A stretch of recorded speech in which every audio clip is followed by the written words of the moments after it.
Hey everybody, well it is happening. Soup lines are here and they are dwarfing what we saw in the Great Depression of the 1930s. We're going to look more into that tweet in just a minute here. This was a food bank out of Pittsburgh, by the way. And let's take a look right here. This is a food line out of the Great Depression era. But today it is worse. I repeat, the Great Depression is worse now today than it's already worse now than it was back then. Just because you don't see people waiting in soup lines like this doesn't mean that it's not worse. We have many, many more people now dependent on the system than we did back in the Great Depression era. Not just by numbers, but also by percentage. Right? Most people in the USA are dependent on the government in some way. Some sort of benefit, some sort of handout. And myself included. I actually work for a bank. It's a too big to fail financial institution that relies on corporate welfare. So if you work for a too big to fail bank or financial institution, you're on welfare also. Just because you're on corporate welfare doesn't mean that you're not on welfare. Right? Welfare comes in many different forms. Right? You work for a bank, you wouldn't have that job if it wasn't for the government and the support and the bailouts and the liquidity operations. So you work for a bank, you're just like me, you're in this line right here. And the people getting the handouts at the grocery store, they might look just like you and me swiping a credit card, except they're swiping a different kind of card. It's an EBT card. You see, this has all been done in stealth, and it's been done very incrementally. They get more and more people dependent on the system, dependent on handouts. All right, but it's done in stealth, so you don't recognize how many people are actually on these handouts because they look like, again, they look like you and me. And if you work for a bank, you're on corporate welfare. But the average person looks at you, they say, oh, there's a hard-working person with the job.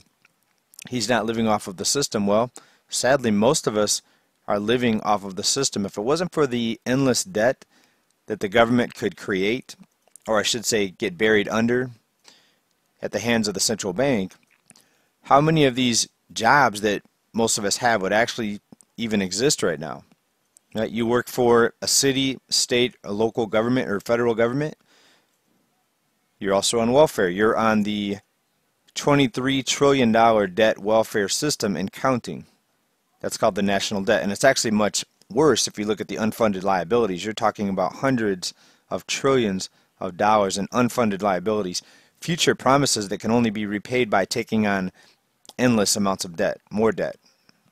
You see, that's what the system is based on. It's based on debt. If they ever quit issuing debt, if there was ever an actual freeze on how much debt we could bury ourselves under, you would see a collapse and a Mad Max scenario unwind faster than you can imagine, faster than anyone can imagine. All right, and just think about the 1930s compared to today. How many more people back then were farmers and they grew their own food, they were self-reliant, they were self-sufficient, versus today, where most of us sit in offices and type on keyboards and talk on phones. It's called the service sector economy. Now maybe after this whole thing comes crashing down, after this fiat system finally comes to a better end, we'll start seeing a real economy arise out of the ashes of this mess right now. All right, but this was tweeted out by Andrew Rush, and this shows you the enormity of the people dependent on handouts. These are all people waiting in the PGH food bank line in Pittsburgh. Now, it's interesting some of the comments down here. One commenter put down a sneak peek at what Bernie's USA would look like.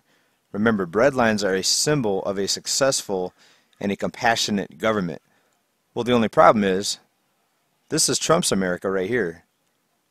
So people think that Bernie's the socialist. Actually, when you look at the conservatives, quote-unquote conservatives, they are the biggest socialists of all. They just passed the most enormous stimulus package, bigger than what was done under Obama, bigger than what was done under any previous president, Democrat or Republican.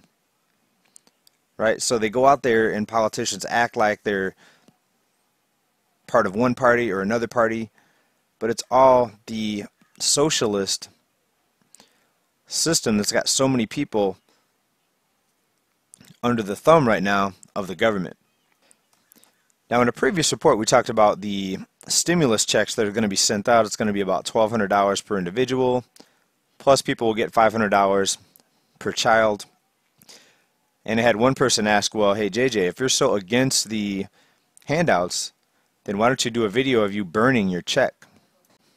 Okay, now right now, I'm going to go ahead and take the bread and water that I'm being given while trapped in the system, while being a prisoner in the system. And I think you should do the same. Take whatever you can get because you're also trapped in the system. Once they let us all out of the system, once the government stops supporting everybody and everything, then I'll go ahead and burn the check because then I won't need it. But right now, I've got to take the bread and water that I'm being given, and I think you should do the same. Take the bread and water. If you get free food, grab it. If you already have enough food, maybe grab it and give it to somebody else that needs it. But a nation that depends on handouts, it's going to get real dangerous when the handouts finally stop, and eventually they're going to stop. Right, so I'm not going to flush the bread and water down the toilet because that's how I have to survive. That's how we all have to survive. Remember, we're all on some sort of government handout. If you're working for a corporation that gets corporate welfare, if you're swiping a credit card, you're using credit from a bank that was probably bailed out from the government. So anyone that's ever used a credit card, you're also on the system. You're on the welfare endless debt system that we're in right now. And I don't think that's a good thing for anyone to do. I think you need to take what you can get until this whole thing collapses. Once this whole thing collapses, then we can pick up the pieces and start over with a real economy where people actually have to work and produce something in order to put food in their mouths. And it's going to be very, very difficult, and there's going to be a lot of danger around the corner. So danger, Will Robinson. All right, this is danger Trump's America right now. This is something that really the politicians, the powers that be, should have been warning us about for decades, right? So it's not just the fault of the current administration. I'm not going to put all the blame there. All right, this is something that's been building up for decades and decades.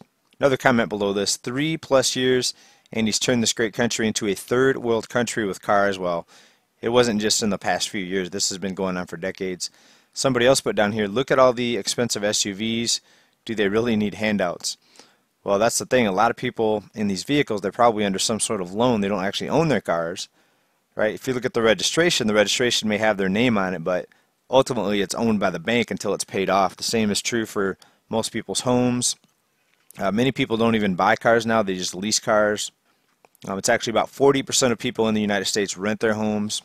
A little bit less. It's 60-something percent, 63% now home ownership rate right now. All right, this is America where most people are on the government handout system in some way, whether you work for a corporation that gets corporate welfare or some other handout from the government. It's pretty sad, but this is what we're living in right now. So the only way to keep it going is to issue more and more debt. And why do you think we're seeing more programs coming out? Right, more banking system rescue operations. We know the repo injection started back in September. They said it was temporary. We see things escalate, get worse and worse and worse. But to the average eye, everything was fine. This was the greatest economy ever, right? The USA, we're the envy of the world, right? So the world's, quote, richest nation is also the world's largest debtor nation. You think that's just a coincidence? Of course not. It's the debt that gives us the illusion of wealth. This is America, the world's largest debtor nation. And when this system finally comes down, we're going to be one of the worst places to be in the world, in my opinion. Now, is it going to be easy to pick up and move to a different country? Well, no, it's probably going to be more difficult than just staying here, hunkering down, and try to sit it out and wait for this thing to collapse and come back into something different. Right? So big things are happening right now, folks. Big things. The Treasury, they have merged with the Fed right now, the Federal Reserve. They're saying it's just temporary, but we're going to have to see how it goes. We could be seeing a massive transformation coming very, very quickly, very soon. Okay, so what do you guys think about this? I mean, right now it's kind of hard to compare. Obviously, the line is longer because all these people are in cars. But is it much better than what we saw back here in what is commonly known as the Great Depression? And then another person also commented, well, maybe these people, maybe they're just greedy and they actually don't need the food. They're just waiting in the line. So this was more than an hour wait. I believe it was 2 or 3 hours from what I read. So you're telling me that people that don't need the food are sitting in line for 2 or 3 hours to get a bag lunch? All right? Something tells me they need this food. Remember, hardly anyone grows their own food now. Right? We're all just customers of a grocery store now, most of us. I'd say about 98, 99%. Right? Pretty much hand your fiat cash over to the grocery store cashier so you can get your items that were grown on a factory farm somewhere. Let's also talk about this GDP plunging 34% per Goldman Sachs with 15% unemployment. I actually think that's a underestimate there. They're underestimating it big time. The real numbers are going to be more like 50% unemployment. Remember, the current unemployment number that you see and that's put out there through the media is a cherry-picked number. It does not count people that have been out of the labor force. It doesn't count new graduates. It doesn't count part-time workers and people working in the gig economy that simply don't even get counted if they can't find work. So what they're saying is about 3.5% now is actually over 20%, and what they're going to say is 20% is actually going to be 40%, and then it's going to get much worse as it progresses. Okay, maybe it's going to take a hyper-inflationary event or a complete collapse where people are, fighting in the streets. It's already happening. People are fighting in some of these lines at Walmart, and I think I saw a couple brawls in Costco as people were waiting to get toilet paper. It's pretty crazy. It's only going to get worse. I hope everyone's prepared. Thank you for watching this report today. Let me know what you think. Worse than the Great Depression? I'd say so. But I'd like to hear from you. Thanks for watching, everybody. Bye for now.